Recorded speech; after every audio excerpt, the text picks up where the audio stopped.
welcome back to our latest episode of Table Talk, where we get to talk to different TTRPG community members that we think are cool. And today we have the privilege of being joined by Andrew from Cawood Publishing. How you doing, Andrew? Hey guys, doing well. Thanks for having me on.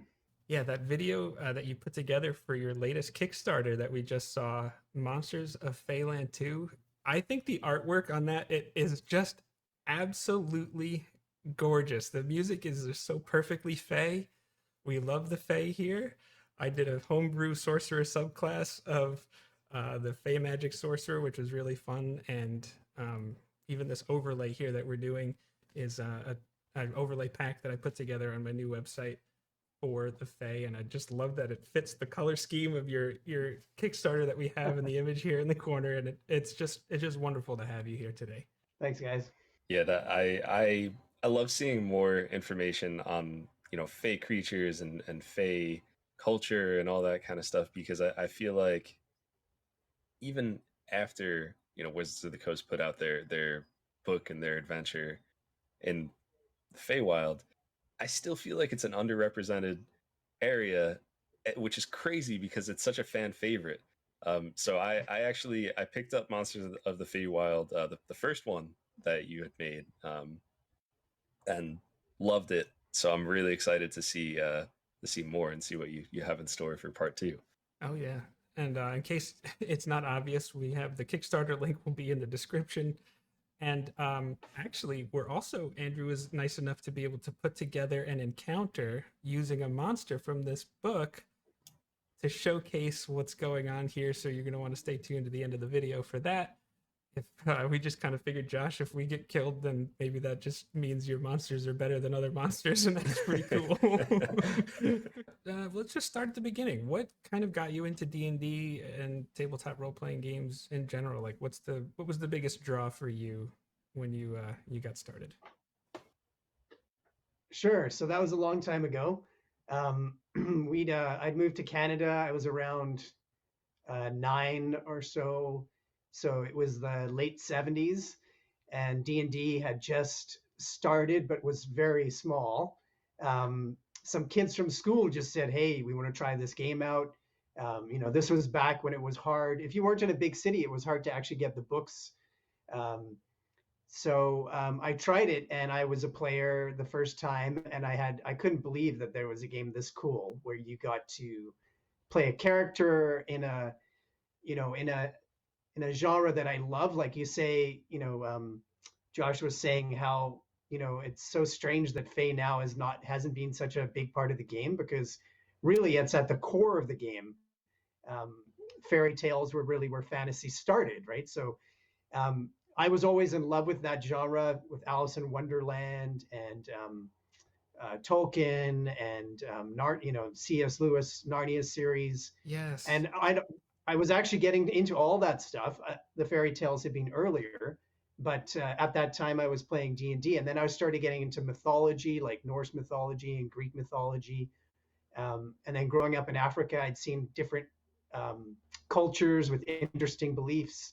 And so it was just such a full game, and I loved stories and storytelling. So it didn't take very long. I was probably 10 or 11, and I decided, okay, I want to be the DM.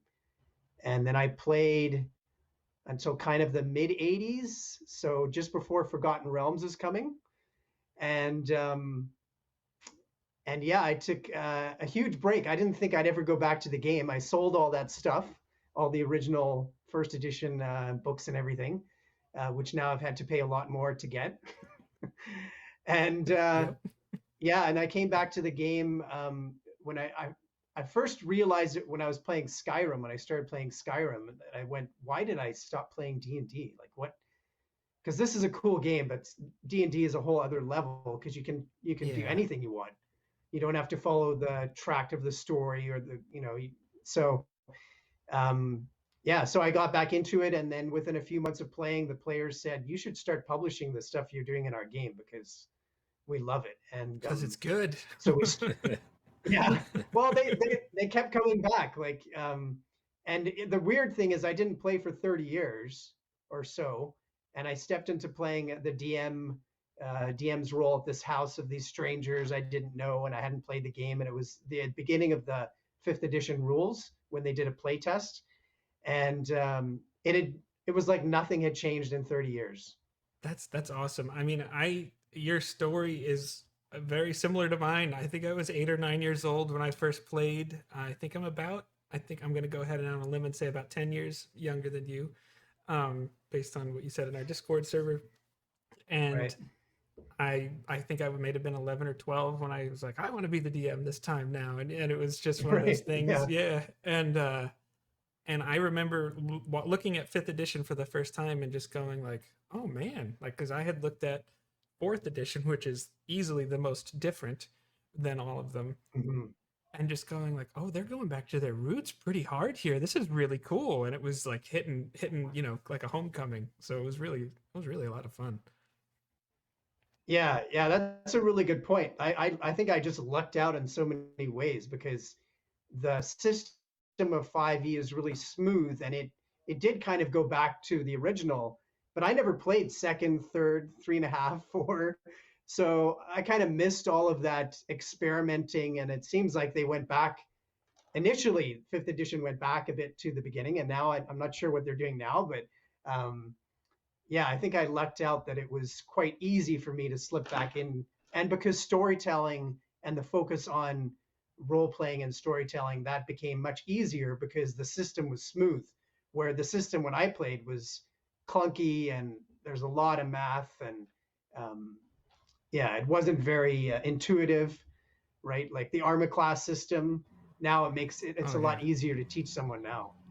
Yeah, definitely. I think that's been Yeah, everybody loves Thaco, right? yeah. I never did anything with that. Jake understands You that. know, I you know, don't. Web DM I think had an episode where Pruitt was just like, I was the Thaco guy because like the math it wasn't hard for him, and for whatever reason it was obnoxious. I'll Right. admit that, but I was like, it's not so bad. It's a lot easier now. Oh, it wasn't that hard. It's just that it wasn't so efficient, right? Like it's like, here in Canada we changed over the metric system around that time I started playing D&D, and it was sort of silly because it was the same time that calculators came out. So that it didn't really matter what your measurement system was if you have a calculator or now you have a smartphone. It doesn't matter. Yep. Yeah, And calculator used the to be same part with of my setup. It was always with my dice as I had a calculator too. oh, really? Yeah. And now, it's just more efficient. It's really smooth. Yeah. The content, I still like the content more from the original D&D and classic fantasy and role playing. But the mechanics are just, they're great. I think that's kind of interesting because it's like all the content that we get now comes from the original content, like obviously, right? So it's almost like they have to change it to try to make it like new and fun and interesting and like fit in this. So if you grew up with this is what this means, this is all this kind of stuff, this is what the Feywild is about and all of that, and then they change it, it's kind of they have to, because that's what they have to do to keep putting new content out. But I feel like the original source material is always going to be the truest, and I don't know, I tend to like that kind of stuff too. I've been hunting all of the original books and all that kind of stuff on eBay. And yeah, but you're an old soul, Josh. Like I know, like you're young. I mean, actually, you just had a birthday yesterday, so happy birthday! But thank you, sir. Oh, nice. Congrats. But like you've always been an old soul to me. So like when you say something like that, that just makes sense. Like you've always like, oh, I just want to go back and see where this came from. Yeah, I think if they're true to the archetypes, I think that it doesn't really matter. I think what's happened now is sometimes they've strayed from archetypes and they've got confused with the difference between an archetype and a trope. So for example, I heard somebody from the main company say evil is relative. Well, no, it's not. They were saying sort of in the conversation of how Game of Thrones, for example, that story has sort of changed fantasy, and that there's more sort of grays. Well, yeah, they're grays for sure, but they're still evil and good. Those are just, Yeah. You can't. That's truth, and that's archetype, and evil is evil and good is good. Like, it's not complicated. So I think sometimes that's what's happened is some of these archetypes have gotten mixed up, and then people don't get connected to the stories as much. um, for example, like the one example I like to use is the Sherlock Holmes TV show, which was a great show until the last season. It just got completely mixed up because they got the balance wrong, because the darkness and the edginess in the show took over to the point where you didn't really have a hero anymore, you didn't really have a villain anymore.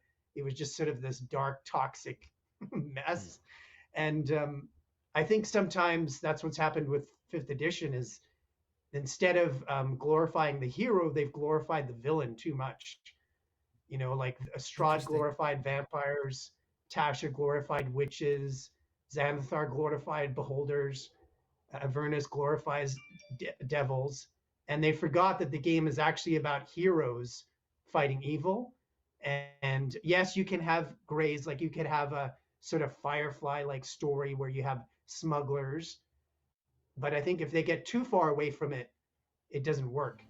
I love all of that. I think Yeah. you just like, me and Jake thought highly of you, but after that, these few sentences, you're like, if I could give like you a top virtual of the hug, charts I right just now. just right here. Here it is. Oh man. I think Yeah, a lot of people, I actually think a lot of people feel like that. Like, in terms of, if somebody plays Skyrim, for example, for a few hours and they run around being a murder hobo, right? Ask them if that actually feels good and if that actually was fun. I actually don't think it is. It might be cathartic, but that's about it. It might, yeah, it might last for a while, but I Get your think anger that, out. I mean, there's a reason. Why is Star Wars, the real Star Wars, why is Star Wars so popular? Why was Star Trek so popular? Why was Harry Potter so popular? Why was, all of Indiana Jones? They're heroes. Evil is evil and good is good, and people, that's what good stories are. You just referenced like all our favorite stuff, which is Yeah, really really. awesome. Oh gosh, I'd give you another hug. Oh. Yeah, I gotta stay silent on the Skyrim conversations though, because I've got a lot of hate on the internet for some hot Skyrim takes. But we've talked Oh, a I lot would love to about hear that. we've talked a lot about D&D so far, but I know you mentioned you've played Traveler as well, and you're playing in a Traveler campaign. Mm-hmm. What do you think's your favorite system, or your favorite systems? Or I would assume 5th edition, just because that's what you write for. But what do you think? Yeah, like in terms of mechanics, fifth edition is pretty great. And in terms of mechanics, I'm impressed with Traveler. I'm new to it. I always wanted to play it back in the day, but I didn't have time. Now, because I have a young kid and my wife goes to bed early, I have actually sometimes more time than I did back then. So I actually have had time to play Traveler, and being online sometimes makes it easier, although I prefer to play in person. So yeah, fifth edition, the mechanics are amazing. That's definitely, from what I know. Again, I missed the whole middle section of D&D. Yeah, the first edition, again, the content I loved, amazing, but some of the mechanics, like the armor class, yeah, and some of it's kind of extreme, right? You had things, traps and poisons where you just died automatically. Oh my gosh, poison was. Oh man, And you had undead that just suck levels out of your character. that was so punishing. Ability scores, levels. Yes, you're just done, and it's not doesn't come back after a long rest. It's gone. I appreciate lasting consequences though, because I think that just kind of really in entertainment as a whole, like consequences are just they're not lasting, they're minor inconveniences at most, or just nothing, so I think there is merit to the, like, hey, this thing, if you're not careful, it's gonna sap a level from you. That's extreme. It kind of sucks. I'd be really upset if it happened to my character, but at the same time, I appreciate that. Oh yeah. Yeah, I think you're right. Like the main thing I do to work that into the game. And really, it's the only thing that I don't do that's rules as written, which is we do, if someone has a crit or a crit miss, we roll a yes or no dice. So there's a 50% chance. And if it's a yes, then we roll on consequences tables. And if that's a critical hit and we roll a 1 or 100 on that consequence table, that's an auto kill. And then I have other, and then we have other consequences that, you know, go from losing an eye to, you know, your speed is lowered because you have a leg injury. So Yeah. I agree that kind of flavor is missing a bit from 5th edition. And I think if you do, I don't think there's as much as a problem of monster balance with the system. I think if you actually use the monster challenge ratings that they have, I think it's pretty good. You just have to make sure, again, you have a few things that you might need to add in to make sure that your world is challenging. Because like you say, if there's not long-term issues, if it's not a challenging world, the game is not very interesting. Yeah. I mean, Traveler's kind of that's the ultimate challenging world because you can die in character creation, right? Yeah. Oh my gosh, I've never looked at the system. I don't think I need to. I've never played Traveler. So years ago, when I first got into like tabletop RPGs, because Jake's the one who got me into. We used to play video games together, and then he invited me to his D&D group. But when I first started getting into them, I'm looking at all these like weird systems online, and I found Traveler, the Mongoose version. Thought it was so interesting. Yeah. You know, I bought the book, like the main book for it. I think a couple other ones. But my joke with Jake is someday, you know, I want to have this big bookshelf that's just filled with all these RPG systems and all these rule sets and everything. And I'll be like, you see this? I've played 3 of those, and I'm pretty close to there. I'm like very close to it. Yeah. That's so true. When I started playing, I think I had D&D Star Frontiers, which is an old sci-fi game from TSR, Boot Hill, which was the Western game, James Bond, which was obviously the spy game. I had a whole bunch of them. I played D&D like 99% of the time, and I played Star Frontiers like 1% of the time, and I never played anything else. Was that the old Buck Rogers? I remember they had a computer game that I played. The Star Frontier based off of that? No, that's the James Bond game. Yeah. No, Star Frontiers is quite unique. I wouldn't really say it's a little bit like Traveler, I guess. Yeah, but I still think Traveler's better. And I just did my first character a little while ago and I didn't die in character death, or in character creation. But check in the win column. Yeah. But what happened is I had a traumatic event for every single portion. You roll for each portion of your life, and for every single portion of your adult life, I rolled a traumatic event. Oh no. Yeah, he couldn't make it into any academy, and then he got kicked out of everything. And then the first thing he did when he finally got into one was he crashed a spaceship with his best friend into an officer's compound and killed his best friend. Oh no. My gosh. Yeah. And it just went from there. Like he was a spy, and there was some he blew somebody's cover and almost got killed. And it's just this ridiculous story that just goes on and on. It's so incredible though to be able to have like all of that you just rolled on. You have this interesting in-depth character, and I feel like you know so much more about that character than you would have if you just rolled like some ideals and bonds and stuff. And I love ideals and bonds. Like I think those are great, all those character traits. Mm-hmm. But to be able to have it like tables like that where some messed up things happened and it's probably not what you wanted out of character creation, but that character is so cool. Like he's seen and done a lot of really cool things. I liked when they did things like that with the Heroic Chronicle and Wildmount, and Xanathar's had some stuff like that where they started to explore that idea a little more. But that's what our characters from our Ancient Relics games, we just use the Heroic Chronicle, and all of a sudden just they had depth after, because it just gets those juices flowing. Like, well, why did this happen? Oh, Yeah. okay, I have two siblings. Cool, whatever the case may be.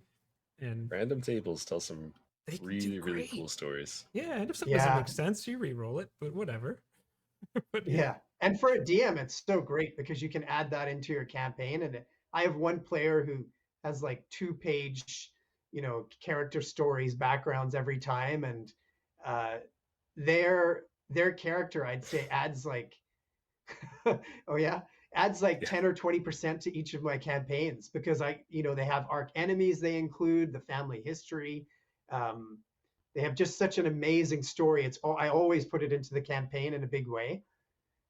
It just adds, those players add so much more to your group for sure. It helps give you hooks that will be meaningful to them. The players are more invested, and it's just exactly great. Yeah. So I don't know if I should be more excited or scared about this upcoming encounter with your penchant for lasting consequences and all sorts of things. I'm probably more excited, but I'm scared of how excited I am. That's yes, well said. Well, I guess there's two things to know. One is that I always tell my players to make sure they have backup characters. However, I am not a killer DM. I definitely still cheer for the characters, even if I have a tough environment for them. And I think it is kind of a silly topic in a way because you're the DM, you can do whatever you want. So if you really wanted to wipe the party out, you could do it. So it's kind of the challenge. That's not a challenge. The challenge is to make a good story. Yeah, I love absolutely. That.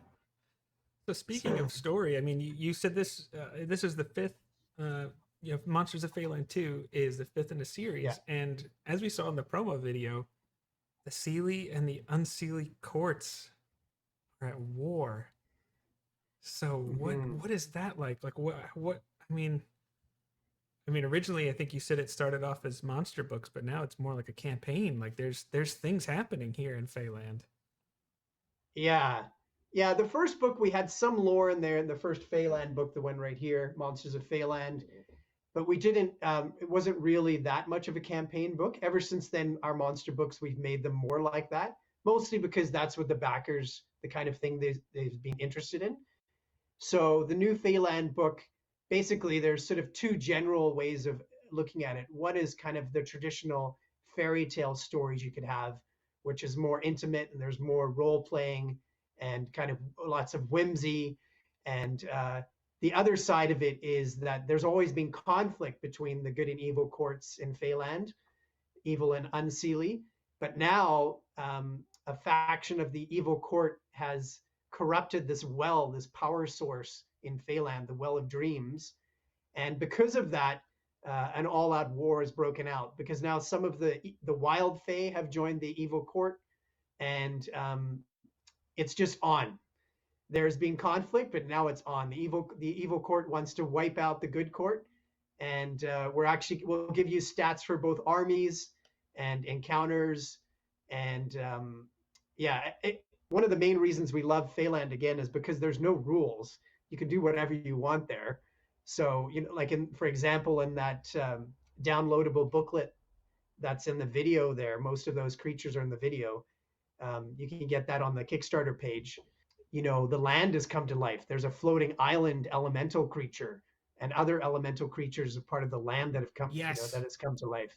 Yes. So it's everything. Everything is on. Like with the city book, there's a sort of push away from alignment. Well, we're leaning hard into it because we actually think it does mean something, and it actually is better for stories in the game. Andrew, we do the same thing with this book too. I can't help it. I think if it's going to get in the way of your story, then sure, throw it away. But I think it has value. I really do. Yeah, I think it gives definition to the characters, it gives definition to the story. And there's a lot of value in it. And we do that again in this new book. And we did it a lot in the city book. That book almost is a statement about alignments, just flat out, and about good and evil. And yes, like I said before, you can have interesting gray areas, and you can have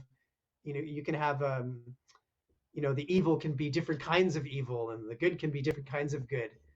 But if you stray too far from those archetypes, it becomes, it's not, it becomes, what's that show that just came out? Was it Wheel of Time? Becomes Wheel of Time. I think that's what it was called. The Amazon show. Yeah, it came out around Christmas time. I haven't watched the show. I just read the first book in the series, but I'm sure the books will be better. So I watched the first 15 minutes of the first episode of the show and was like, nope. But I only watch the show because I have a tendency not to read books. Yeah, my wife and I watched the first episode. We tried to watch the second, and then that was it.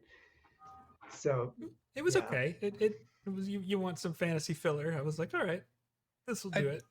But I had a conversation with Michael, like one of our regulars, and Jake's cousin about it, because he loves Wheel of Time. It's his favorite thing, or his favorite book series. Okay. Can you hear the ice cream man in the background? Sure can. Yeah. Are we gonna get DMCA'd for that? Or are we... I think we're good. Sorry about that. It fits the face theme. We're good. It just right. That's right. Oh man. Yeah. What's the Fey equivalent to an ice cream man? Because I feel like something like that exists. I was just thinking the same thing. Oh my gosh. I was just thinking I should write that down. The ice cream fairy, I guess. I'm writing it down. Something like that, or ice cream pixie. Oh my goodness. Well, it's funny you say that, because the first with their bag of colding booklet, which shows, it shows the first region of Feyland, which we named the Sugarwind Mountains, which includes a sugar dragon. So that would go with that whole theme. So does the color scheme actually too. That's great. I'm so excited to play this encounter. I love how just inspiration can come from literally anything. It could be like a disruptive, disruptive ice cream truck coming down the road. But if you're DM, like that's, you hear like other people hear that and like, oh my god, like let's cut this part out of the video, pretend it never happened. We hear that and we're like, oh no, that's what would staying. A Feywild ice cream truck look like? Yeah, that's definitely staying. Oh yeah, for sure. For sure. Like if I see some random person walking in the streets and they stop and they just start talking to themselves and start shouting and walking around, other people back off and I'm watching going, wow, that's such an interesting person. There's a character there. Yeah, this is a new NPC. What are they yelling about? Who are they talking to? Yeah. Yeah. I really enjoyed Monsters of the City. Just the way that they were kind of like different, like I'm forget, like almost like Dragon Age style, like glutton, like pride, demon type thing. Pride, yeah. Yes, pride is what I was looking for. I love that, and I love the characterization of something like that, but then as a monster. Like it's and what that means for the area that it lives in. I thought that book was just excellent, right. And Jake and I actually have been planning on doing a video about it. Just kind of got to get through the schedule of what we had coming up first. Yeah. But that's probably going to be in the next few weeks, I would say. It's been on our to-do list ever since you gave it to us. Yeah. It really has been. Well, there's an interesting story about that too, because it didn't start out like that. It started out as, okay, we'll make a book where we divide up the book to make it easier for DMs. We'll divide up the city into 7 districts, and then it's a way you can help build your campaign, or maybe you just go into the city and you just go into the poor area or the wealthier area, and now you have that in this book. But then when we were doing that, Travis, the artist who's done all the art for these books, Travis Hansen, he said, hey, why don't we tie in a sin to every one of the districts, because there's 7 sins. And he has the same approach that I do, that I want heroic campaigns, and and we have like there's meaning behind what we're doing. We're not just throwing things out there. So I said that's a great idea. However, I want to put one twist on it, is I want to tie the virtue as well, because again, I don't want to glorify the dark side. And I think if you want to have a dark side in a good story and edginess, but if you only have that, it's just darkness, which is a lot of stories these days. I think they make that mistake. So now you've got to have some goodness and some kind of balance in there, in my opinion. So that's why I said, hey, let's do the sin and virtue for each city district, because it works perfectly. There's 7, and actually it's interesting, when I was doing the research, I mean, I knew all the 7 sins, but there was at least one of the virtues I'd never heard of before, which was temperance, which is interesting because that's having a healthy balance in your life. And I'd never heard that in my entire life. Sure. Yeah. As opposed to gluttony, right? Is that the Exactly. Yeah. Exactly. Yeah. I think that's awesome. That it gives balance. It gives temperance. I wasn't even trying to balance. Anyways, yeah, exactly.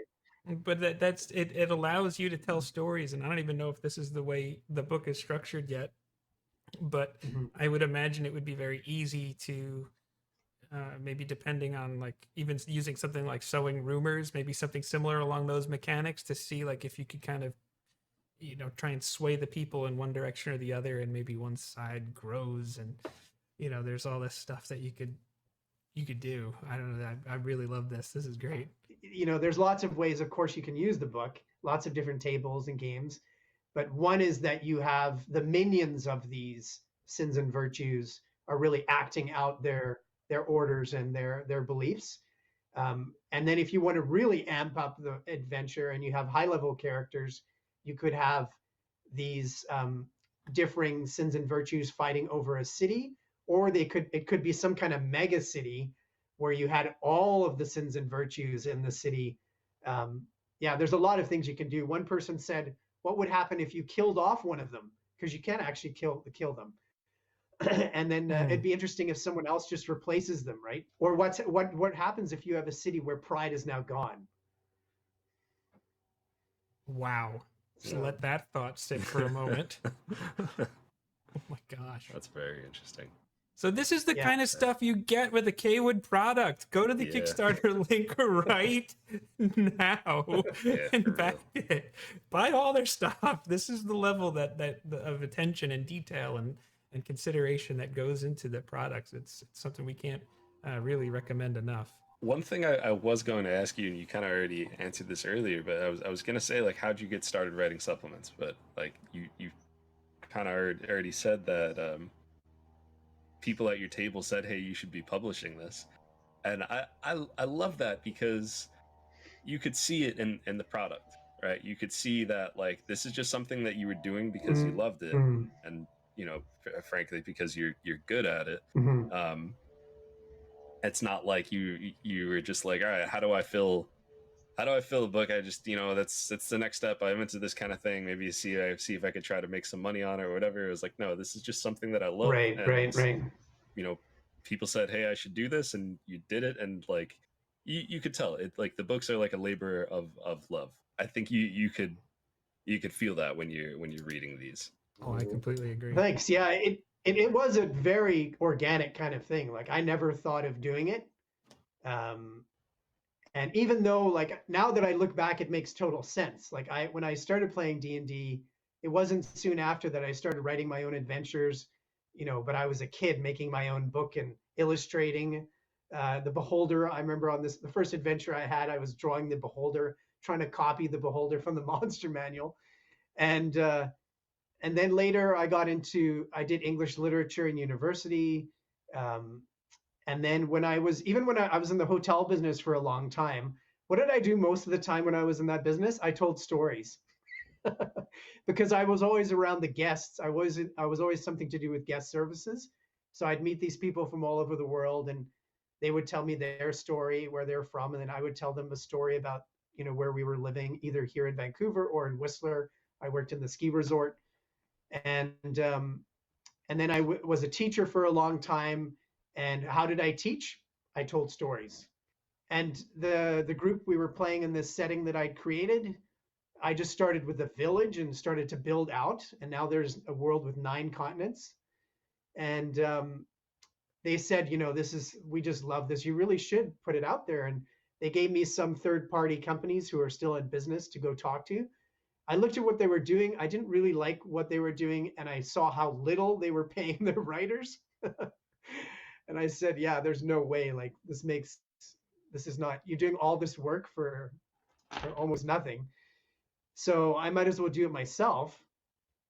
And the initial Kickstarter we didn't get funded, actually.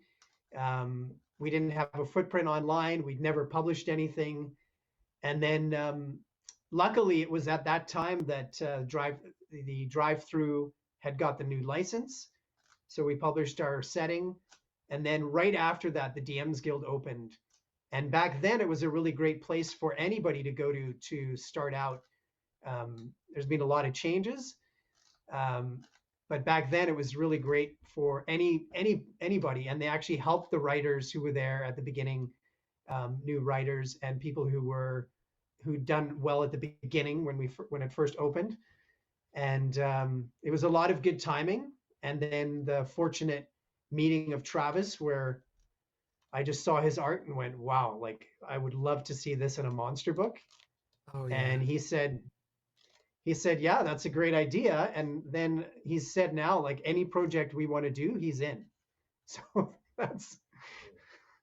it's so great when you see a writer and an artist really connect, because it's such a personal thing. Like as a writer, or like when even just making a character, like when you think of the character concept or an NPC, and then you find someone that is able to hear you talk about that or them, because really to you it really is like a person, like it's a special part of your mind. And when they can bring it to life like that, like that's not even an off way of saying it. Like it becomes alive in a way, because she's like, oh my gosh, like when my wife drew our character, one of the characters in our show, Melly,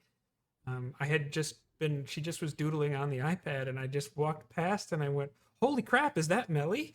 It was like I had seen someone that I had felt like was my friend for like almost 2 years for the first time. It was really, really cool. It was a really cool experience. So that to be able to do that and connect with someone, that's fantastic. And I love the art in here. It's fantastic. Yeah, we're really lucky. Like he's probably done about 500 pieces of art for us so far, not just for these monster books, for a few other things too. Yeah. But he's even done, he's done logos for us and things. But those 500, after I give him a description, and then I want Travis to do what he does because I love his artwork. So he has a lot of freedom as well. But there's a description of what I'm looking for. I'd say of those 500 pieces, because he does a sketch, and then if the sketch is all good, we go to ink, and then he colors it. So the sketch phase, out of the 500, maybe 5 or 6 times I've talked to him and said, could you just change this part a little bit? Like this, actually, I really wanted wings on this figure. Or I remember the Doubt Trout for Monsters of Feyland. I said, can you put like a stupid face on it, like a stupid smile kind of? But there's almost no changes that I've ever made. We're the same age. We were both stay-at-home dads when we started doing it. We have a lot of the same inspiration, and we like a lot of the same kind of literature and stories. The differences, I guess, are that he's more a comic guy, where I'm not. I never really was into that. Thus him being a comic artist. But he's kind of from that background, and he's in Southern California, where I was in South Africa and then in Western Canada here. But yeah, there's a lot of similarities. So many things have lined up. Like even this summer, both of us moved to the suburbs to get more space and more quiet. We both moved at the same time. He'll phone me and say, hey, I'm just picking up my daughter from school. And I'm like, I'm picking up my daughter from school, right? Wow. So yeah, we're kind of in sync, and it's pretty cool. I mean that says a lot about both of you with the only being like 5 or so that you had to make slight changes to. It really is Yeah. it's a beautiful thing when a writer and an artist kind of have that kind of synergy and are on the same page like that, and it just enhances that. Like, good art by itself is great, good writing by itself is great, but good writing with art that, like, or good art that matches it, is like, it's just a million times better than either of the two by themselves. So it's really makes a difference, and you could see that in the supplements. We're fortunate that's worked out, and even to the point where he'll do a drawing, like he did the swamp creature in the last book, our Monsters of the Wilderness book. And when he did it, he decided to draw this little kind of swamp weasel character down by his feet, which down by these mushrooms on the ground, which wasn't very obvious to most people. But when I saw the illustration, right away I went, oh, that's going to be a monster. That creature is going to be a monster. So now Evil Kneasel, the swamp weasel, is in that book as well. Evil Kneasel, the swamp weasel. Yes. Yes. Yes. So a tribute to Evil Knievel. So this is an absolutely crazy weasel who actually was a familiar of a wizard. The wizard empowered him with all this intelligence and some magical ability. And then this weasel went rogue. And now he's just traveling around the multiverse doing these crazy stunts. And this is what I got from seeing a little creature in the swamp. That's so. Because then you inspire each other and that stuff happens. That's Exactly. just good. That's so good. Yeah. So this Kickstarter itself, what can viewers or backers, what can we expect? What's going on for this Kickstarter, and how can we support you? Sure. So this is going to be one of our largest books. It should be the same size as the last one, the Wilderness book. So you've got 100 to 120 new creatures. That's with the stretch goals up to 120. The book will be about 140 to 160 pages, and that's kind of as big as we want to get. So there'll be a lot packed in there. It'll be basically a campaign book for Feyland. So you'll have encounter tables, adventure hooks, GM advice, and one of the stretch goals is to put tables in for bargaining with Fey, and the consequences of bargaining with them. Yeah. And there's going to be a collection of magic items throughout the book, which is what we started doing in the Wilderness book. There'll also be some Fey flora like we did in the original Feyland book. So different fungi and different plants you might find there. So probably one of my favorites from Feyland, which ended up in the Underworld book and the City book, is Dumb Guy Fungi, which, if you ate it, it lowered your intelligence. So I liked it because only a few people actually realized how do you pronounce that. So that was one of the many Easter eggs that we have in our book. Easter eggs too. Yeah, we have lots of those. If you look through the books, there's constant pop culture references and lots of satire, references to the original D&D and to modern D&D. And so the Kickstarter has that main book as an option to back, either as a PDF or as a softcover or hardcover book. And the PDF level this time, we actually add in the original Feyland PDF as well for you for free. And then there's a digital version, digital backing level where you can get all the PDFs for pretty much 50% off. So you can get all 5 PDFs in the series, and that's for less than $40 American. Okay, so if you're watching this video, pause it, go to the description, hit the link back, and then come back and we can finish up and have some fun. So we have a lot of good deals for you. And you also have the option of adding on the other books in the series as hardcovers. And then there's also add-ons, which include those books and PDFs and our other books. We have quite a few other Dungeon Master handbooks, that especially NPC collections. And the add-ons will also include some merchandise that we have, like T-shirts and stickers. And we've got about 75% funded at this point. and Tuesday will be the halfway point, upcoming this Tuesday. So we're in good shape. Last time we were around at the same point. Yeah, and then we're going to be going on a lot of YouTube shows like this good one, and to promote the product. And we'll have giveaways too on our social media.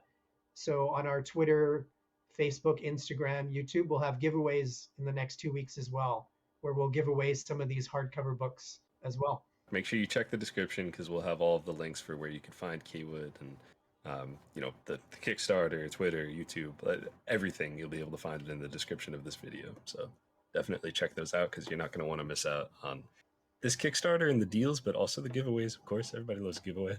Yes, absolutely. I don't know about you, Josh, but I feel like I have to jump into the Feywild like right away. Like you and I always joke around how like the Feywild needed its own campaign book, and this is like the second one. Yeah, It's out there. It might not be quote unquote official, but whatever you use at your table is official, and that's what you should be doing. Yeah. So I mean the reason I think I told you about this probably briefly when we first started looking at the city book, but where I found like Cawood originally, it was because Jake and I have a campaign setting that we have not released yet on our channel, but like at some point in the future we'll definitely be doing videos about it, and who knows what else.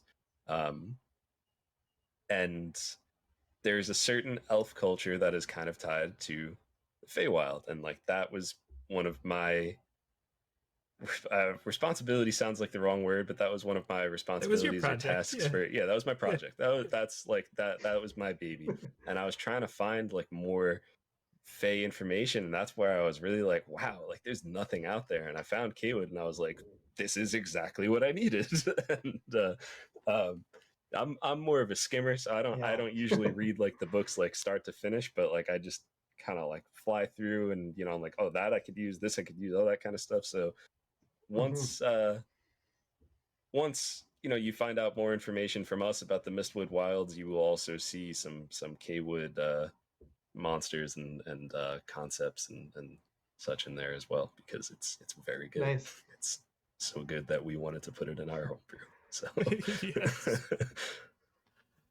I want to fight a Cawood monster right now. Me too. Can we do the thing? Yeah, let's do some playing. It's a game. Yes. So you have prepared one of these fine monsters from Monsters of Feyland 2 for us to fight, and from what Jake told me is we needed to make a character that could fly. Is that correct? That's correct. And there might be more than one, but we'll see. Okay. All right. However this goes, I'm here At for least it. one. There'll be at least one creature. And Josh, what's your character's name? My character is Aaron Rockra. It's Okay. a level 11 Horizon Walker Ranger. Aarakocra or Aarakocra, whatever. Aarakocra, I think, is the race. Birdman. Yes, sir. Yes. Aaron Rockra the Aarakocra. All right, Aaron Rockra. And Jake, what's your character's name? My character is, her name is Ruby Golden Forge, and she is a Hill Dwarf Armorer Artificer. Golden Forge. Okay. Artificer. And I made level 10 because that's where I already had her. And should be fine. Anywhere around that level is all good. All right. I just really wanted that 11th level feature. He's like, do you think you'll mind? I was like, I don't think this is very serious. We can do what we want and have some fun with it. Yeah, Jake was like, he said around level 10. I was like, okay, I'll do it. And if he wants me to change it to 10, then I'll change it to 10. Yeah. No, that's all good. For the way my I run feats. my games is I'm ready for my players to do anything. And I will Yes. and I will deal with it. So yeah. As long as you put the ability score above the modifier, I'm fine. Oh, no. You didn't do that, did you, Josh? I normally do that, but I'm looking at it now, and I'm like, D&D this doesn't Beyond's look right. default is the Yeah. opposite. That's why. All right. You're all ready? Yes, sir. All right. So we begin with Aaron Rockra and Ruby Goldforge sitting in a hall at a dinner they've been invited to, and they were just relaxing quietly when they look down at the table and they see a mouth appear in a bowl of soup. The mouth suddenly says, "You must see the Blue Baron. Your escorts are waiting outside." And suddenly the mouth disappears in the soup. And you can hear wings flapping outside the hall. Okay. I think Ruby would kind of rub her eyes and wonder if she's had a few too many ales.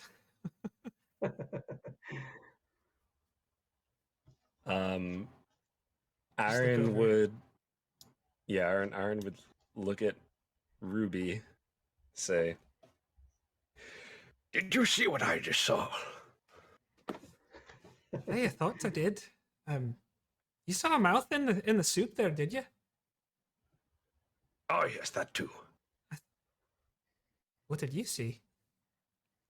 I saw there's a scratch on the table that really looks like a penguin. Oh, I thought maybe I had one too many ales. Either way, she stands up and in true Iron Man fashion just puts a hand over to her armor and uses her action to do the cool armor artificer thing where it just like and all of her armor kind of just like goes on her and she's ready to roll. Sounds like we need to see this Blue Baron. Yeah, you hear a kind of almost like horses neighing outside, but it sounds a little bit different than regular horses. Yeah, Ruby just starts walking right over there. Yeah, Aaron would also. So you walk outside of this hall in your hometown, and you see there's actually 2 Pegasi have landed.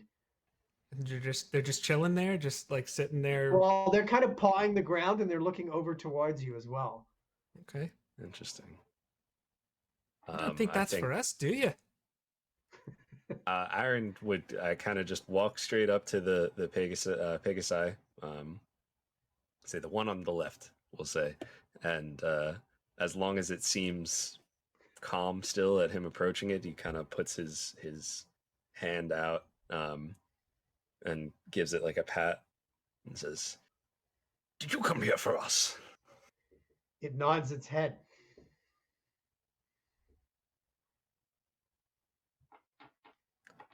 All right. Shall we? It just gives a little pet, hops on. Yeah. Aaron does the same. All right. So you mount the Pegasi. They soar off and take you on a journey, which ends up taking you to a long island just off the coast. Yeah. And the Pegasi land next to a wilderness manor, and there's a tall gentleman with a long blue robe standing at the entranceway, and he beckons you to come closer. I take it you must be the Blue Baron. I am. Yeah, And I am in need of your services. You may come inside. All right, you got any beer in there? I'm there for it. So you enter into his manor, and he does have some mead laid out, and he says, I have heard of you across the land, and I have need of your services." "What type of services do you need?" "I need you to deliver a message to a friend of mine." Sounds simple enough. "It is simple." And he pulls out a rather large map. It's on a big parchment that suddenly unscrolls in front of you. And you see this kind of golden dust fly off the map. And it's of a place you've never seen before.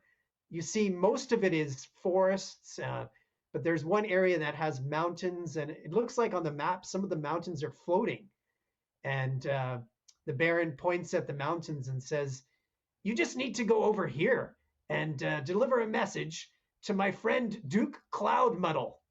Now, it will be obvious of who he is because he has a giant pink castle. I'm not so sure about the color scheme myself. It also has white polka dots all over it. It stands out, trust me. So it's a simple trip. Just get this message to the Duke, and I will send my Pegasi to retrieve you. It's not a complicated journey.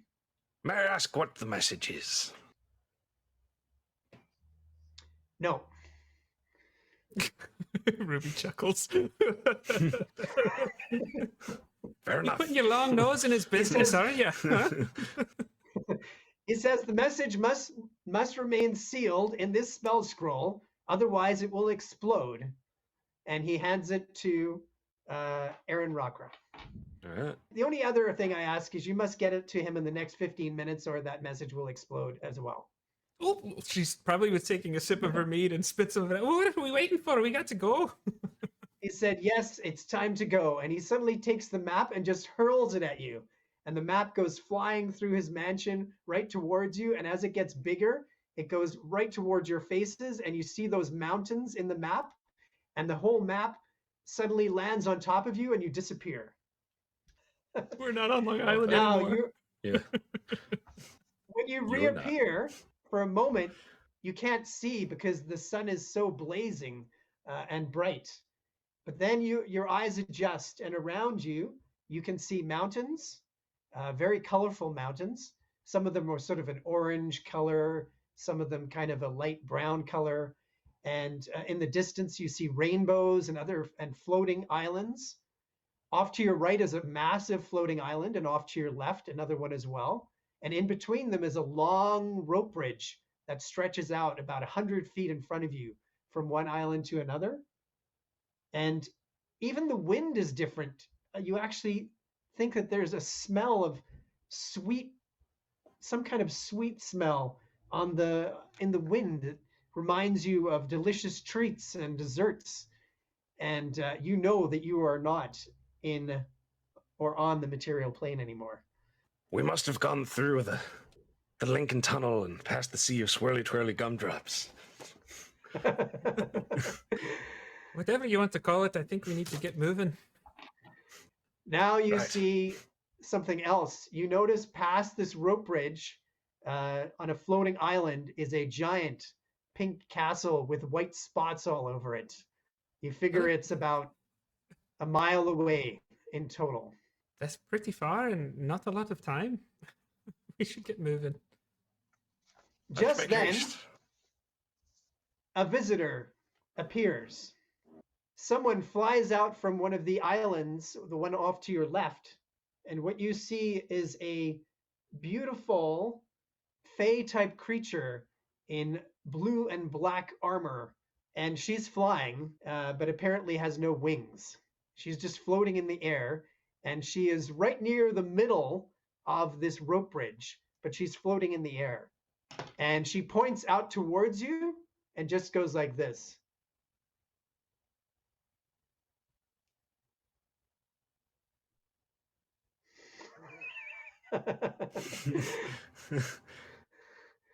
And when you wave at her, she shakes her head. So just pantomiming to stay put or go away. Are we kind of getting the feeling that like she's telling us not to use the bridge? Why don't you do an insight check? I'll do it too because I want to roll dice. That's a 12 for Aaron. Beats my All 10. right. All right. So yeah, Ruby's not sure what's going on, but Aaron Rockra is pretty sure that this creature is telling you to stay where you are or retreat. We must deliver a letter. This is the only way forward. She shouts back to you, "The Unseelie Court is taking this land. You are not welcome." He kind of looks back at Ruby and just She just nods. Just nods. All right. Are we Okay. murder hobo in this? I was gonna say she's got your back. You know it. All right. So Aaron will just say, We must go forward, and if you mean to stop us, then you leave us no choice. and he'll just start moving forward and take out his bow, I guess, as a precaution. She suddenly starts to take some of the swirling wind around her, which you see as sort of this these white energetic streaks of light in the air, and she suddenly starts to maneuver them with her hand and manipulate them, and she suddenly makes out of the wind a javelin, and she holds it up, and we're rolling initiative. Okay. Yes. If I had time while I saw her making the javelin, would I be able to have casted Hunter's Mark, or is that going to be a wait till initiative thing? Natural 1 on initiative. I got No, 16. you're good. Which You'll puts have me at a time. 6. And I got a 16 right. if you didn't hear that. Ruby got a 16, and Aaron Rockra got a 6. Yes, sir. All right. Well, you're saving the good rolls for later. That's always a good move. Yeah, I did the opposite. All right. I guess she's come first. Yeah, she forms what she's got in her hand appears to be a wind javelin, and she suddenly launches this towards Aaron Rockra, and that is going to be an 18. Oh, yeah, that hits. All right, so a wind javelin hits you.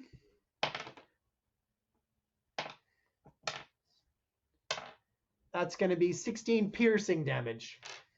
Okay. Suddenly, it disappears. After it hits you, another one forms in her hand, and she launches it towards the floating hill dwarf. And this time, she rolls 19. Wow, one of the best parts about being an armor artificer is really bumping up the AC. That's a miss. That's a miss. Okay. All right. So after she throws her 2 wind javelins, again, she looks at you and goes. And Aaron Rockra knows that she's telling you not to move any closer. And it is Ruby's turn. Can Aaron just say, You have a very funny way of saying hello. I like that. Very first thing Ruby's gonna do is use her bonus action and kind of just smack her shield, and a little defensive field pops up over her for a little temporary hit points. And how far away is this this guardian or creature? Right now, she is about 90 feet away. Okay, that's a good amount. Let's just go big or go home. Why not? She's gonna travel.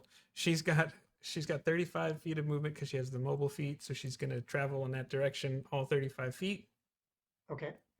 And then I'm going to upcast Magic Missile and use a second level slot, so that would be 4 pyramids. D4s for all of you who don't know what the heck I'm talking about. So let's see, 12 plus 4, 16 points of force damage as she just kind of spins her hand around, and 4 magical darts just and head in her direction. All right. So the magic missiles slam into her with force damage, and she looks quite surprised. And it is Aaron Rockra's turn. all right. So I didn't have time to do Hunter's Mark while she was setting up her spear Oh, you did. thing, right? Oh, I did?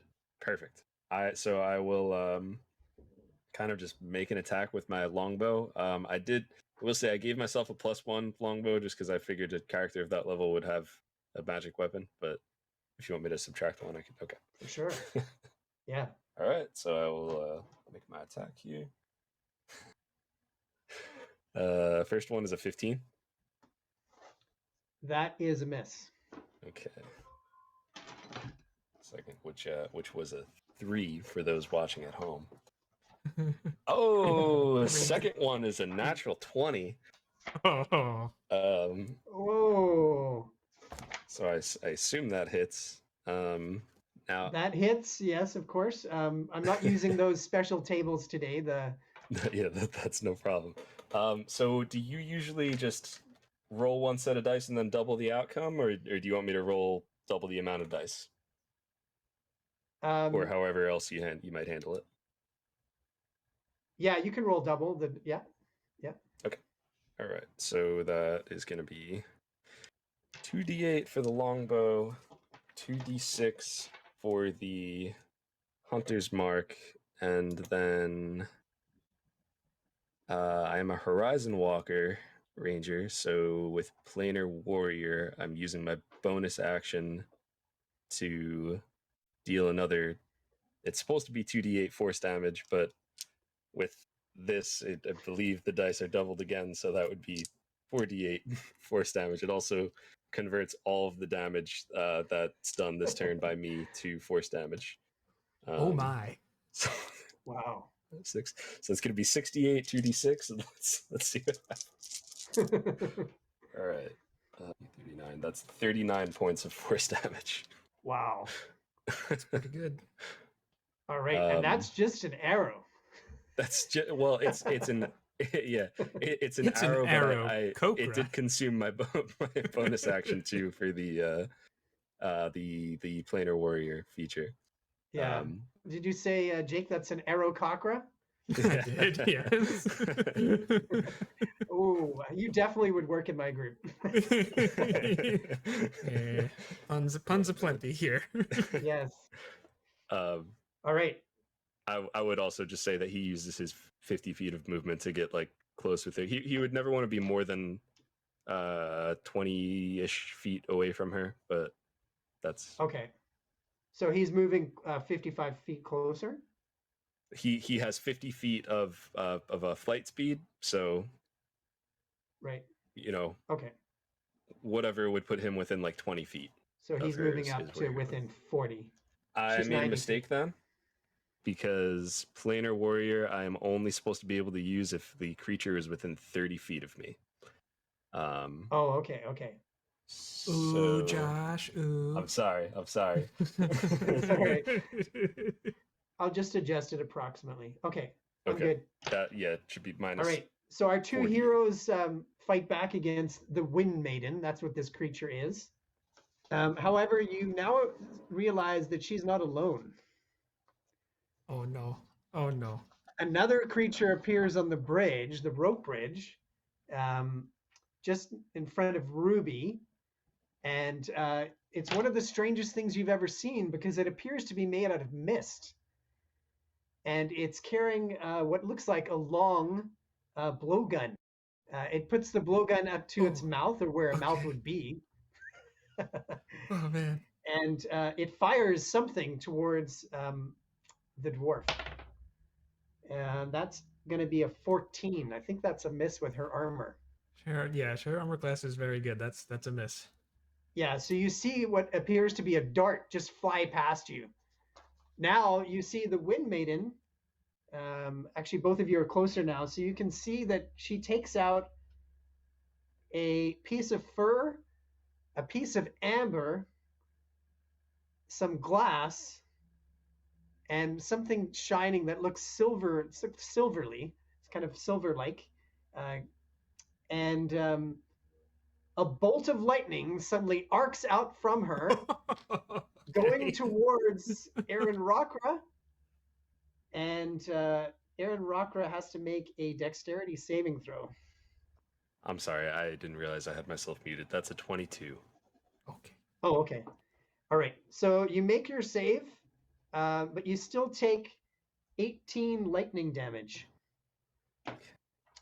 And at the same time, another bolt leaps out from Aaron Rockra from this lightning and then shoots over towards Ruby, and Ruby has to make a dexterity save. Chain lightning! Oh, It's chain no. lightning! This is not a drill, everybody. Okay, well, that's not as good. That's a 14, and I'm just wondering if I should use my flash of genius. I feel like I should. 'Cause yeah, I'm going to use my flash of genius to make it an 18 as my reaction. So it uses my reaction. Because All right, so you that's gonna just get me. make your save to dodge part of the attack, Oh, but you still take 25 lightning damage. Oh, yikes. Whoa. Okay. Yeah. Yep. And once again, the Wind Maiden looks over at you and goes, she gestures not to go any further. This isn't a very good idea. And she points to go back where you came from, which you can't really do because you don't know where you are. It's going to explode. And we are back to Ruby. Ruby goes. Okay, so there's this the Wind Maiden is, I think, about, let's see, 35 feet. So it's 55 feet away, and this mist creature is on the bridge. Yeah. Okay. So the Wind Maiden is just to your left, in front of this rope bridge, about 55 feet, like you said. And the Mist Walker, that's another creature from the new book. The Mist Walker is 30 feet in front of you on the rope bridge, standing on the rope bridge. Okay, standing on the rope bridge. Mm-hmm. All right, so can Ruby has she's got 35 feet of movement, and I'm trying to position myself for a fun thunder wave here. I want to go kind of position herself, because thunder wave is what, it's a 15-foot cube, is that right? Yeah. About 5 feet or so, 10 feet away, so there's a 5-foot space in between, and then just thunder wave the Mistwalker and the bridge at the same time. Okay. And just do that as her action. All right. do So that- you want we'll to do that go a little within 15 feet at the most. Yeah, so we'll have 5, Okay. 10 feet in between, whatever you think makes sense visually. All right. So the hill dwarf, the flying hill dwarf, blasts out a thunder wave towards the Mistwalker and the bridge. The Mistwalker tries to make a save, and that's a 10. I'm pretty sure that's going to be a fail. Yeah, it was a 16. Was the save. Which ends up being 9 thunder damage. And it would be pushed 10 feet away. But also, I don't know if that 9 thunder damage hits the bridge too. Trying to see what happens if I can break Yeah, so it hits the Mistwalker, so he's pushed back 10 feet off the bridge. But somehow, when he's pushed off the bridge, he's still floating in the air, and the thunder wave hits the bridge. It cracks the bridge where the Mistwalker was, and the whole thing breaks. So now one strand is hanging down from the island to your right, and the other strand of the bridge is hanging down from the island to your left.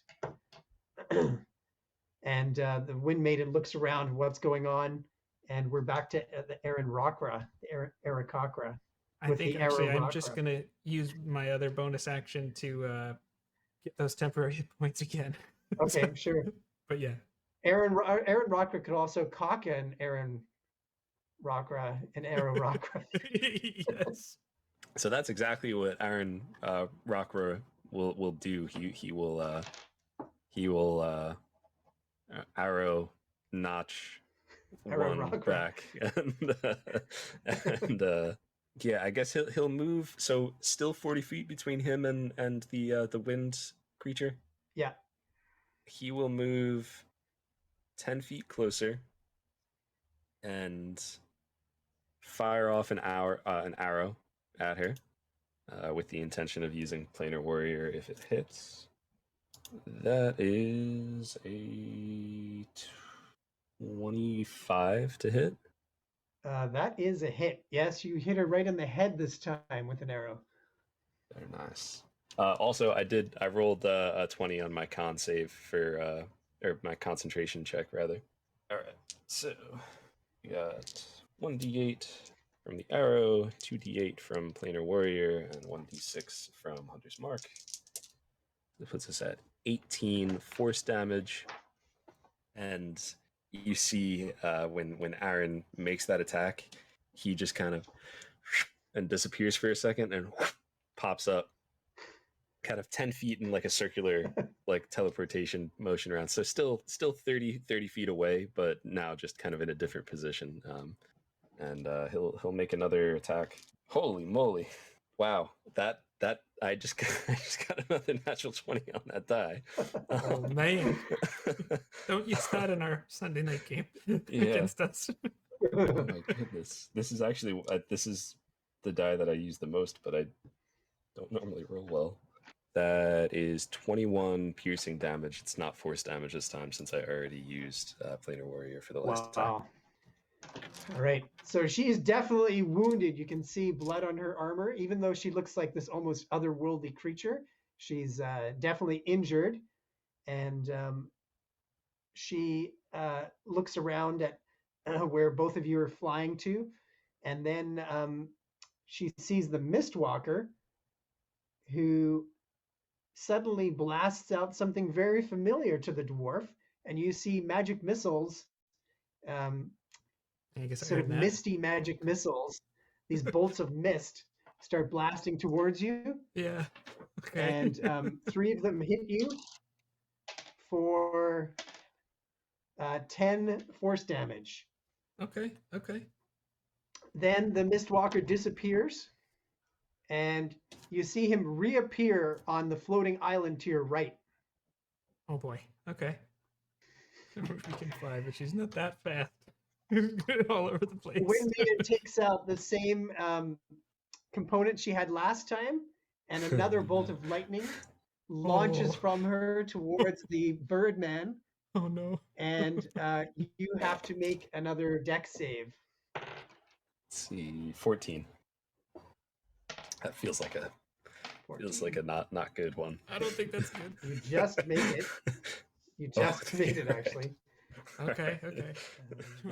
So you take 20 lightning damage, and another bolt of lightning arcs away from you and goes towards Ruby, and Ruby has to make a dex save as well. Well, in a shocking turn of events, she gets a 9. She's not very dexterous, so this is gonna hurt. Oh, 30. I You don't even take think the 46 lightning damage. Ooh. Okay, here we go. My goodness. All right. Wow. Yep. Yeah, so she's she's like she's Then the Wind Maiden suddenly, for a second, the Eric Crocker thinks that underneath her helm you can see her smile, even though she's badly injured. And then she suddenly races through the air backwards at least 100 feet. okay, Wow. so that is fast. Oh my goodness. All right. I Well, also yeah, it seems I like about 100 feet, but it's I rolled 11 on my my concentration check, so I'm assuming that I If Jake, was I it never- more than 22 damage, or was it? yeah. If it I was don't more than remember 22, exactly what yeah, it was. it's broken. Okay. All right. So Hunter's Mark has dropped. As long as it was more than I think it was more than 22 Okay. damage. I don't know. I just subtracted it and figured out. sounds good. Sounds good. Okay, so it's Ruby's turn. Okay, Ruby just turns and looks at Aaron, and is going to cast Vortex Warp on Aaron, which is from Strixhaven, which is I can magically twist space around another creature. You can resist this if you want, but I can teleport you with any spot within 90 feet of me. She's gonna try and zap you closer to the Wind Maiden. So I guess the real question is, does Aaron try to resist? Or does she? Yeah. So she just sends him as close to the Wind Maiden as she possibly can. So you can move how far can you move the ranger? It says I can teleport. The target must succeed on a con save or can choose to fail. Hmm. Or the target is teleported to an unoccupied space of my choice that I can see within range, which is 90 feet. Okay. Oh, wait, hang Right, on. so The you're- chosen space must be on a surface or in a liquid that can support. Okay, so actually, is there a spot on land? I forgot to ask that question. Nearby. Just gonna take a look here. So 90 feet. Yeah, actually, the spot that's closer that's on land would be one of the turrets of this pink castle, and then he Yeah. would be about he'd be about 30 feet away from her. So yeah, Ruby just zoop, zoop, kind of just night crawlers, friendly night crawlers, Aaron closer. And how far away from her am I now? 30 feet. 30. She's Nice. 30. And- Like you're on the top of this turret on this tower of the castle, and then Yeah. just up above you, about 30 feet in the air, is the Wind Maiden. does this seem like the castle we were looking for? Oh yeah, Oh, white, yeah, it's with the- pink castle. Sorry, that's dotted with white spots. Wait, I polka just- dots, yeah. I thought so. Yeah, okay. Yeah. Oh yeah. What was the name of the person? I'm sorry. Usually I'm the note taker. What was the name of the person we were delivering this letter to? Duke, yeah, Duke Cloud Muddle. Cloud model, yes. The just to finish Ruby's turn, she's gonna use her. She needs a defensive field again because good lord did she take a beating that last one. And then she's gonna fly 35 feet closer in the direction of where Aaron is, but Okay, I guess kind of ignoring the other mist walker. I think you said was the name. yeah, Yeah, and yeah. The just Mistwalker's heading in off that to your direction. right on the island. Okay, yeah, so you're going to go closer to near this castle, actually. yes, exactly. And then that's it for Ruby. Okay, so so now you've passed the area where the rope bridge was between those two floating islands, and there's a floating island with the pink castle on it, which on the top of it is now Aaron Rockra, and just near the island, a little bit further back, is Ruby flying in the air, and then a little bit behind the castle, up in the air, is the Wind Maiden, and this time the Mistwalker is going to join in back from that island, and he's going to blast a lightning bolt from the island in 100-foot line. Yeah. And actually, because of where you are, Oh, you you're guys are welcome, lined Josh. up, You're Ruby welcome. and the Ranger. You both have to make deck saves. Okay. Oh boy, this might be it. Well, let's see. That's a 10, but I'm going to use my flash of genius to go up to My 14. goodness. That's my reaction because I think I really need to use that. That's a 13 for me. So 13. So you Very just strong chance missed this the is it. save, Aaron Cochra. So you took 26 lightning. And Ruby, what did you get again? I For the had a save? 10, but I used the flash of genius to bump it up to 14. All right, yeah, you just make yours. So you only take 13 lightning. Oh, thank God. Now, the Wind Maiden can see what's going on here, and she decides to make a new weapon out of the wind. So this time she makes a crossbow, and the Eric Cocker, who's closer, can see that it's a large crossbow. So she fires a wind bolt from this crossbow, but I think she missed the Eric Cocker. That's only 15. Ooh, yes, that's a miss. All right, now she shoots one at Ruby, and that's much better. That's a 25. That beats my 22. You got So it. a wind bolt hits you. That's almost maximum damage too. That's 14 bludgeoning damage. Okay. Or 14 okay. piercing damage. Okay. I mean, yikes, but okay. And we are back to Ruby. did Aaron get to go? Aaron did not get to go. Oh, I know sorry. I So- teleported. Sorry, I you. missed. Sorry, yeah. You're all good. This is an interesting predicament because I chose not to take a healing spell, and I only have 23 hit points. So I think the next time I get hit, that's probably it. Let's see. I'm not much better. A little bit, but not much. They're pretty well. One of them is pretty banged up. Best defense is a Okay. good offense. Josh, go for it. You got this. Yeah, why the heck not? I think I'll cast Zephyr Strike as a bonus action. And no, wait a second. No, I will not. I'm not going to cast that. Sorry. Ooh, the change of direction. He still had his hand on the chess piece, meaning he can backtrack. I think I'm But he just gonna, didn't decide. I'm just gonna do my normal attack. I will, fly an additional whatever I may or may not need to fly to make sure I'm within 30 feet of the Wind Maiden.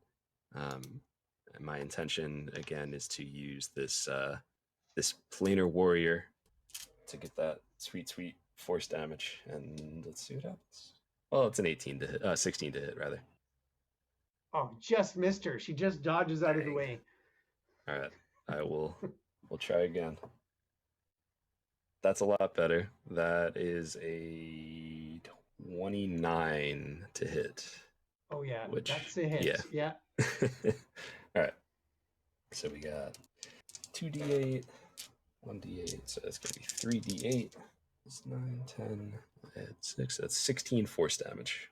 And Aaron will also just yell in the direction of the the castle and just say, Duke, we have a letter. How much time? How much time do you think has passed? By the way. Oh, we're talking just a few minutes. Okay. Yeah, round is 6 seconds, so 10 rounds for a minute, so 5 minutes max, I think, maybe something like that. Who's carrying the scroll, by the way? Who decided to carry the scroll that's going to the? I'm big carrying the Yeah, okay. scroll, and I think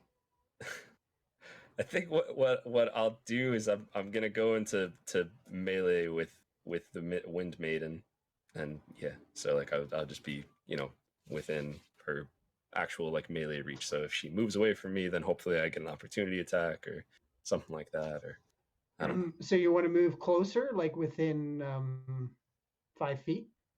Yeah, like right up close and personal. I could smell the windy breath. Smell Alright. the ozone. All right. And we are back to Ruby. Okay, now how far away am I from Aaron and the Wind Maiden? About 50 feet. Okay. So she's going to fly in a way that would not line up Aaron and herself like last time, Okay. and uses all 35 of her movement to get as close as she can. I know she's still, what you say, 15, All right. 15 feet away or so. So at this point, you don't line up. Right. That's the idea. All right. So yeah, you're now about 25 feet from the Wind Maiden and 30 feet from Aaron Rockra. Now, what do I do here? She is going to use cantrip, and she's going to cast Thorn Whip at the Wind Maiden and see if she can do her best Scorpion impersonation. See if it works. Which is what's plus 8 to hit. Okay. So 13 plus 8 is a 21. That is a hit. All right. Okay, so not a lot of damage. It's three piercing damage. I actually should have asked this question before. What size creature is the Wind Maiden? She is medium. Okay, that's fine. Large or smaller. And I can pull the creature up to 10 feet, only 10 feet closer to me. This would be exactly the worst thing a teammate could do. And undo what Aaron did. I thought it was Not either way. necessarily, actually. She pulls. So you're going to pull her 10 feet? Yes. Okay. So that Thought it was actually 30 means feet. that she is pulled out of the Aarakocra's reach, Yeah. which means you get an opportunity attack.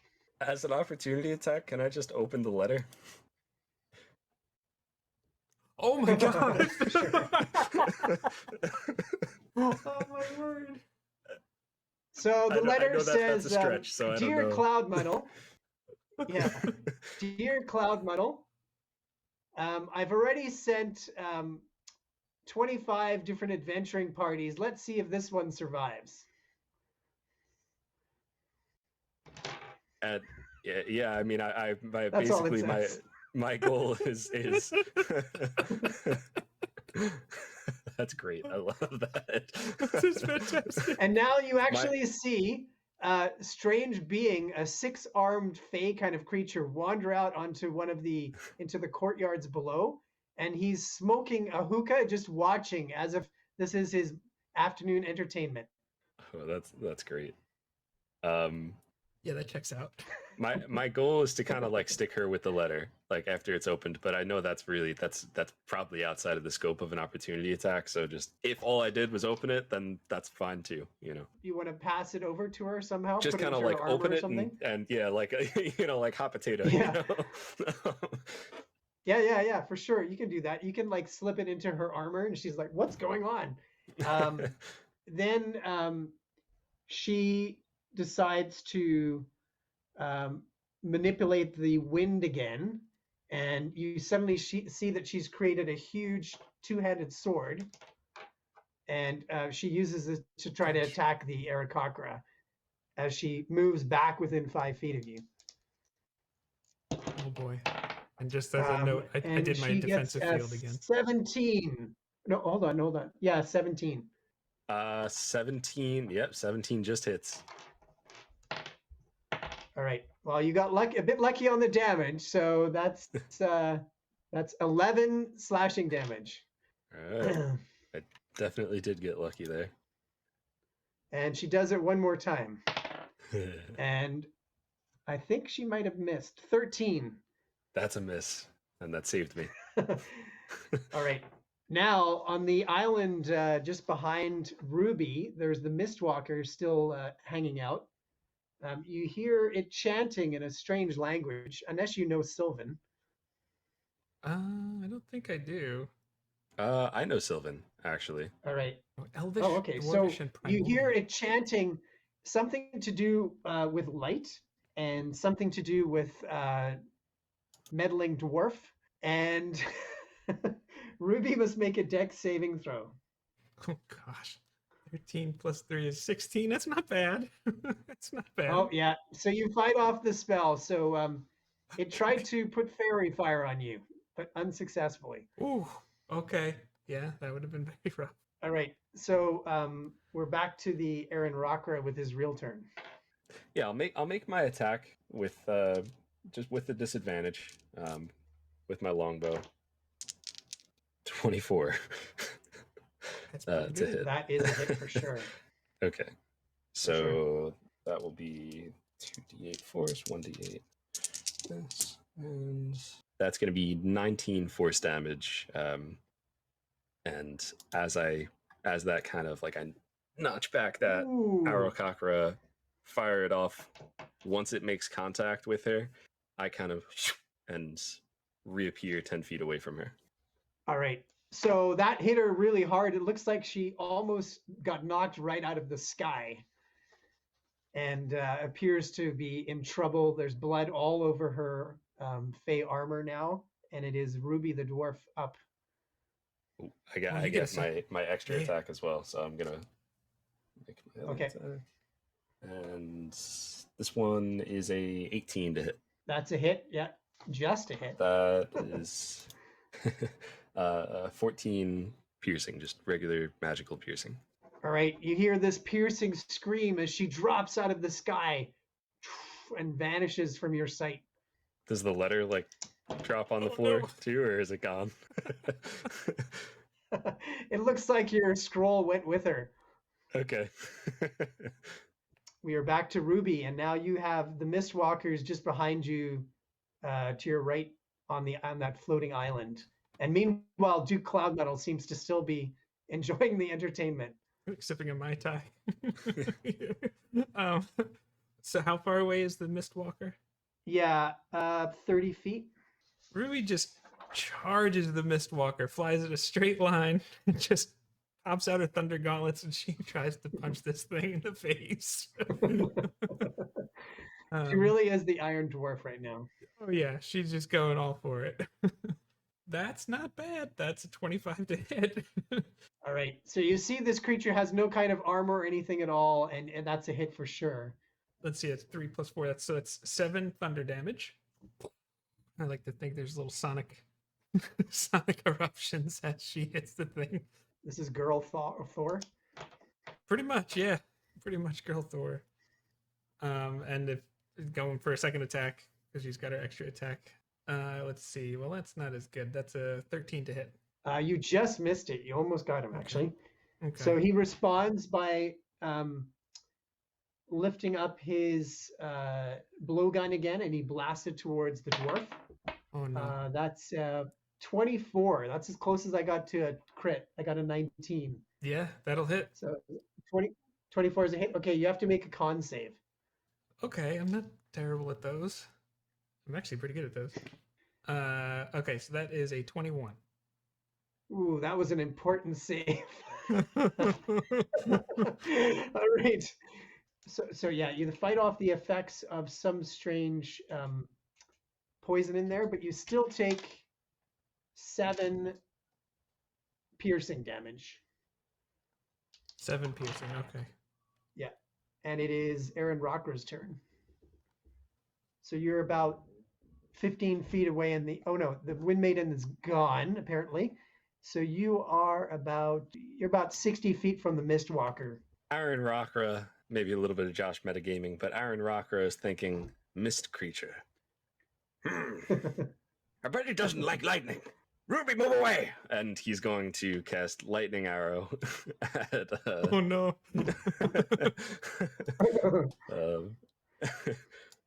So he will make an attack.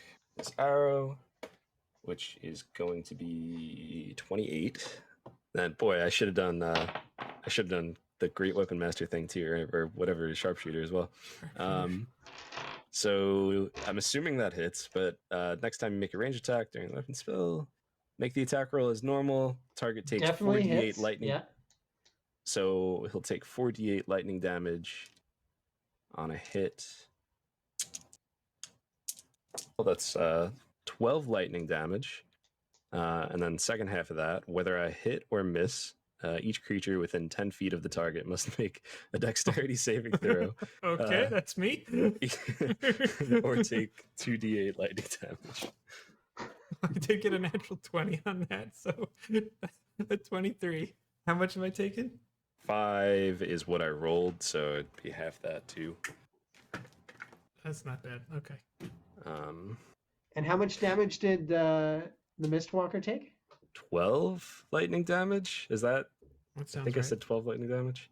Okay. And I'm assuming I don't roll my normal damage. I just roll lightning damage. Yeah.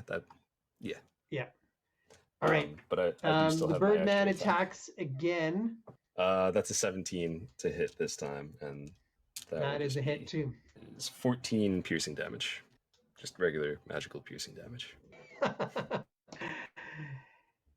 Suddenly, the mist dissipates, and you see the blowgun just drop onto the floating island, and you hear clapping from below in the castle, in the courtyard below.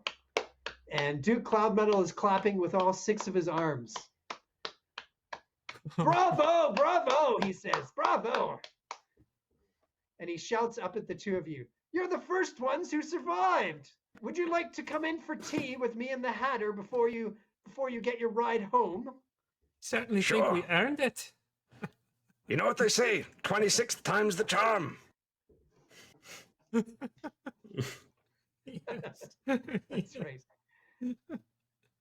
Oh no. All right, and that's our encounter for today. There we go. We did it. That was awesome. Those were really, really cool intense. creatures, and even with kind of like a ridiculous build, I had 12 hit points left.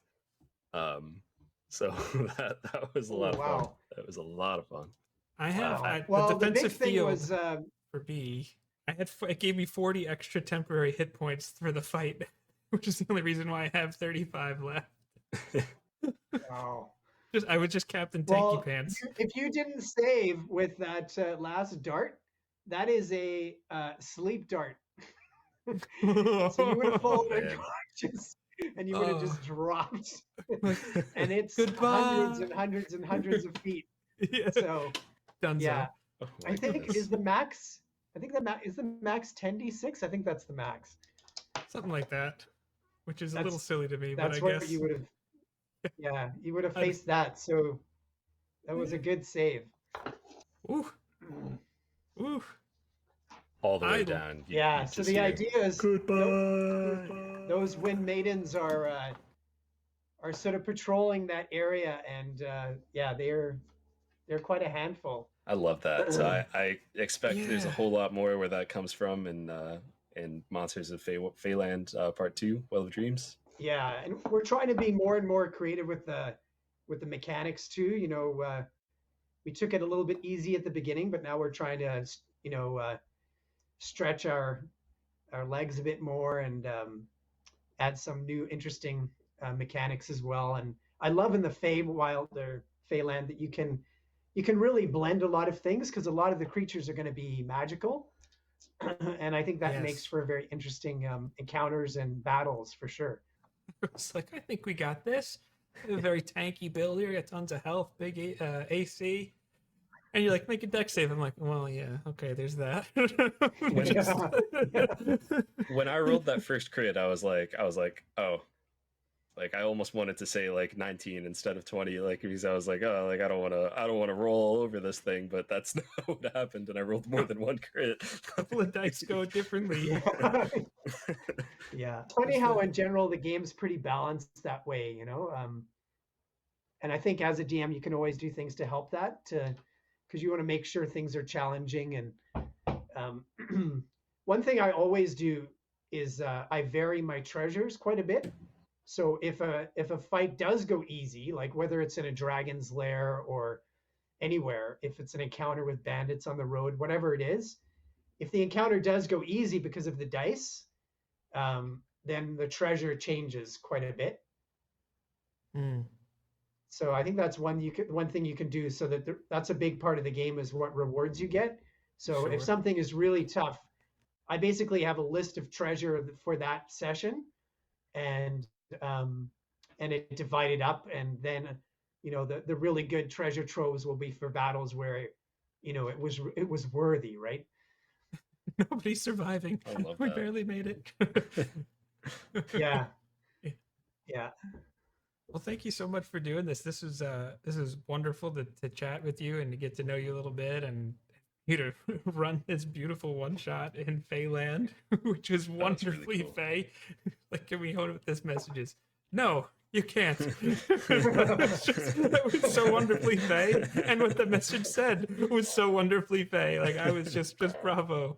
Man. I'm absolutely loving this. Obviously, if you're watching this and you haven't followed Cawood Publishing on every social media platform, on Kickstarter, find them, support them, do the pledges. You will absolutely enjoy their products in your games. And a reminder that this is active until 9 p.m. Eastern on June 7th, 2022. Yeah, thanks, guys. There's usually a 48-hour notification. So the pattern of a lot of Kickstarters is there's a big start, there's a valley kind of in between, and then a Yeah. lot of people sign up for that notification. So with 2 days to go, 48 hours to go, you get an alert, We love and the then drama. a lot of people join on. Like right now, I think there's 500 or 600 people signed up for that alert that haven't joined the Kickstarter yet. So yeah, that's another option to come in then and join the party. The Make it last 2 fun. days are usually a lot of fun too. Yeah. Plus, we have all the giveaways the next 2 weeks as well. So, and probably what would the best place to be to learn about those would be on the Kickstarter and probably on your Twitter, if I'm not mistaken, right?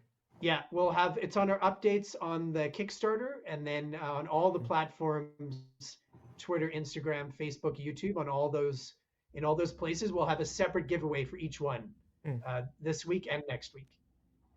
Yeah, hardcover books, That's great. custom made dice. That's Yeah. awesome. Yeah, The best we type have of dice books. that were made from Q Workshop. One has our Griffin logo on it, and one has the World of Mir logo on it. So those are That's also cool. included. Beautiful. I know I'll be entering those giveaways and supporting the Kickstarter. I hope you, the viewer, does too. All of the links will be found in the description, so please give Andrew and Cawood Publishing a follow and really consider supporting this project, because that was awesome. And I can't Absolutely. wait to see more of it. Andrew, you got anything else you want to add before we send the viewers home? I'd like to thank Jake and Josh for having me on here. I'm a fan of their show when I discovered it. And yeah, great to join you guys. It was a pleasure having you. And thank you, Blue Dragon Guild, for connecting us. Yes. Because we wouldn't be here. We wouldn't have had this awesome conversation and the really fun encounter if Baron from Blue Dragon didn't connect those dots. So Absolutely. appreciate him as always, and follow him too.